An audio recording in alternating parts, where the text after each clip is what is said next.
கனமழை பாதிப்புகள் தொடர்பாக சென்னையில் பேரிடர் மீட்புத்துறை அமைச்சர் KKSSR ராமச்சந்திரன் செய்தியாளர்களை சந்தித்து வருகிறார். அந்த காட்சிகளை பார்ப்போம். வடகிழக்கு பருவமழை கடந்த 16ஆம் தேதியிலிருந்து துவங்கி இருக்கிறது. தொடங்கி தமிழ்நாடு முழுவதும் பரவலாக மழை பெய்து கொண்டிருக்கிறது. நம்முடைய வருவாய்த்துறையின் கணக்குப்படி 1/10/25 24/10/25 வரை மொத்தம் மழை பெய்தனுடைய கணக்கு 21.8 சென்டிமீட்டர் ஆகும். இது இயல்பாக பெய்யக்கூடிய மழையை விட அதிகமாக பெய்திருக்கிறது. பொதுவாக வானிலை ஆய்வு மையம் நம்மை எச்சரித்திருப்பது வடகிழக்கு பருவமழை இந்த தடவை அதிகமாக மழை பெய்யும் என்று சொல்லி வானிலை ஆய்வு மையம் நமக்கு தகவல் சொல்லியிருக்கிறார்கள், எச்சரித்தும் இருக்கிறார்கள். அந்த அடிப்படையில் வேண்டிய பணிகளை செய்து கொண்டிருக்கிறோம். தற்சமயம் தென் வங்க கடல் பகுதியில் உருவாகியிருக்கிற மொந்தா புயல் முதல்ல நம்முடைய சென்னையை நோக்கி வருவதாக நமக்கு தகவல் இருக்கிறது. இப்பொழுது அது ஆந்திராவை நோக்கி நகர்ந்து கொண்டிருக்கிறது. ஆந்திராவை நோக்கி நகர்கிற நேரத்தில் அதனுடைய ஒரு பகுதியாக நம்முடைய சென்னையை சுற்றி இருக்கிற மாவட்டங்களில் மழை பெய்யக்கூடிய வாய்ப்பு இருக்கிறது. அந்த தகவல்கள் கிடைத்த உடனே சம்பந்தப்பட்ட மாவட்ட ஆட்சித்தலைவர்களுக்கு நம்முடைய முதலமைச்சர் அவர்கள் அறிவுரை வழங்கியிருக்கிறார்கள். தகுந்த அந்த 3 மாவட்டங்களில் தகுந்த நடவடிக்கை எடுக்க வேண்டும் என்று சொல்லி முன்னெச்சரிக்கை நடவடிக்கை எடுக்க சொல்லி நம்முடைய முதலமைச்சர் அவர்கள் அறிவுறுத்தி இருக்கிறார்கள்.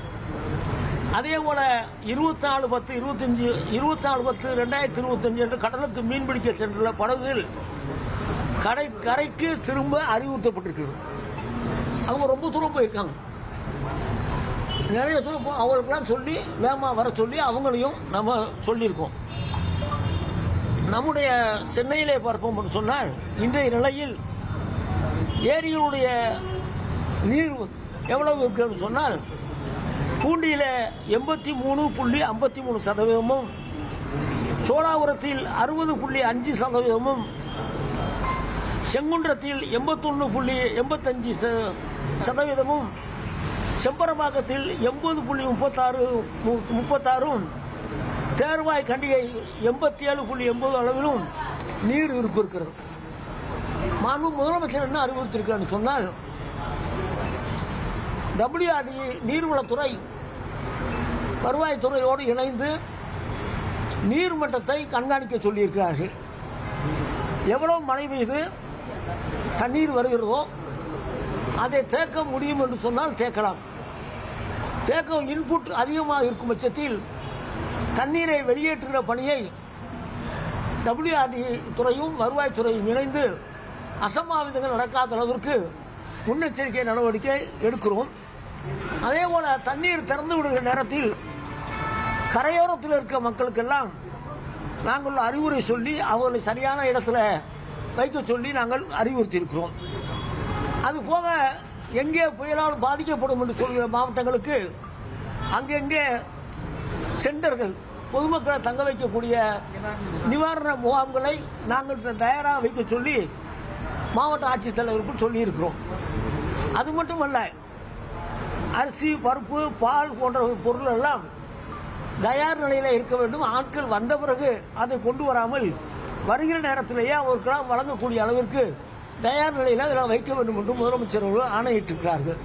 இந்த பணிகளை செய்து கொண்டிருக்கிறோம். இந்த புயலால் பெரிய பாதிப்பு இருக்காது. ஆனால் மழை கட்டாயம் நம்முடைய இந்த 3 மாவட்டங்களுக்கு கட்டாயம் மழை இருக்கும். அதை மாண்பு முதலமைச்சர் அவர்கள் நேரடியாக அவரே ஆய்வு செய்கிறார்கள்.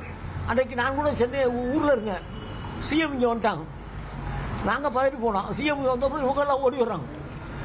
ஒரு பணியையும் சிஎம் முதலமைச்சர் அவர்கள் அவர் பார்த்து செய்தால்தான் அவருக்கு திருப்தி. அவருடைய குணம் என்னன்னா, எந்த காரியமாக இருந்தாலும் அவர் பார்க்கணும், அப்புறம் தான் அவர் திருப்தி வரும். ஆகவே திருப்தியாகப்படக்கூடிய அளவிற்கு ஒவ்வொரு பணியும் செய்து கொண்டிருக்கிறார்கள். அதே போல நெல் கொள்முதல் பணிகளும் மாண்பு முதலமைச்சர் அவர்கள் விரைவுபடுத்தி கொண்டிருக்கிறார்கள். அந்த பணியும் அங்கே இருக்கிற விவசாயிகளுக்கு நஷ்டஈடு வழங்குவதில் விவசாயத்துறை அதிகாரிகளும் வருவாய்த்துறை அதிகாரிகளும் கணக்கெடுத்துக் கொண்டிருக்கும். அந்த பணம் அங்கே அந்த மாவட்ட ஆட்சித்தலைவர் இருந்து கணக்கெடுப்பு முடிந்த உடனே உடனடியாக அந்த பணம் வழங்குவதற்கு வேண்டிய வேலைகளை நாங்கள் செய்யவிருக்கோம்.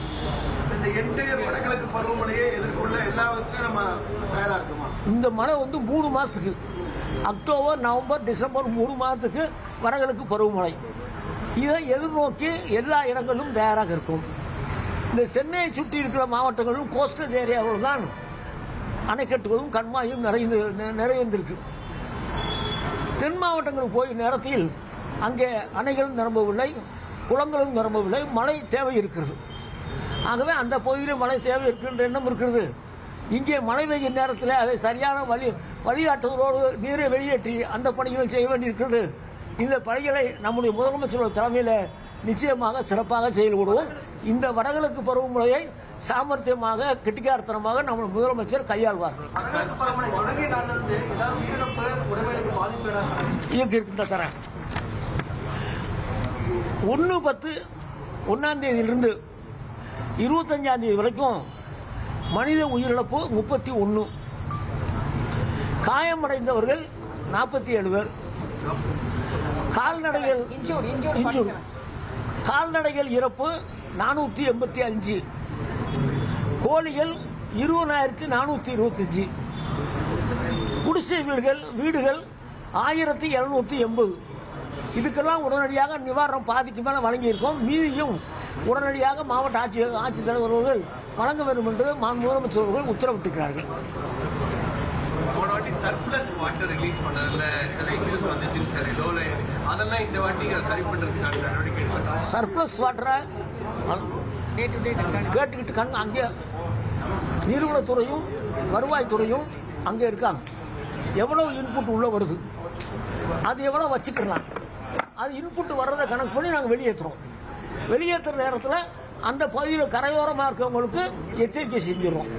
அங்கே தங்கி இருக்கவங்களுக்கு அவங்க ரிலீஃப் கேம்பில் கொண்டு வச்சுக்கிட்டு அந்த பணியும் செஞ்சிடறோம். முதலமைச்சர் என்ன சொல்லியிருக்காருன்னா, நீங்கள் போய் வச்ச பிறகு அவளுக்கு அரிசியோ பாலோ இதெல்லாம் கொடுக்கூடாது, முதல்ல தயாராக வைக்கணும்னு சொல்லியிருக்காங்க. அந்த அதெல்லாம் கரெக்டாக பண்ணிடுறோம். ஐஎம்டியோட தொடர்ந்து இருக்கோம். நாங்களும் பேசுகிறோம், அவங்களும் பேசுகிறாங்க. 2 பேரும் இணைந்தா தானே முடியும்.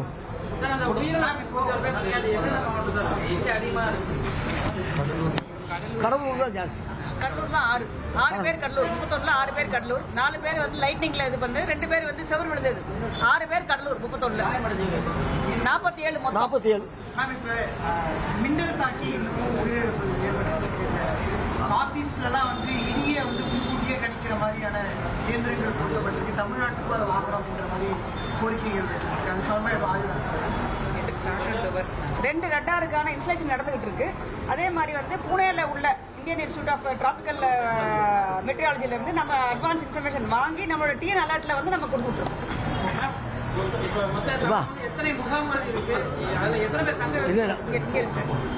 போன வட்டம் அந்த மாவட்டங்களில் எவ்வளவு முகாம்கள் வச்சிருந்தோமோ அந்த முகாம்கள் பூரா ரெடி பண்ணி விட்டோம். அந்த மாவட்டத்தில் 10 இருக்கலாம், 15 இருக்கலாம், 20 இருக்கலாம்.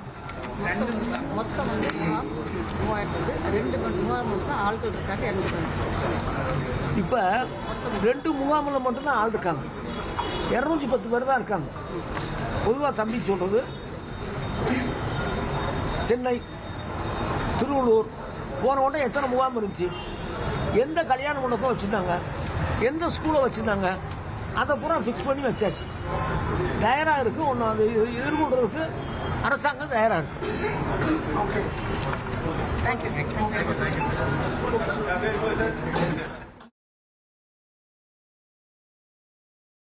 கனமழை பாதிப்புகள் தொடர்பாக சென்னையில் பேரிடர் மீட்புத்துறை அமைச்சர் KKSSR ராமச்சந்திரன் செய்தியாளர்களை சந்தித்த காட்சிகளை பார்த்தோம்.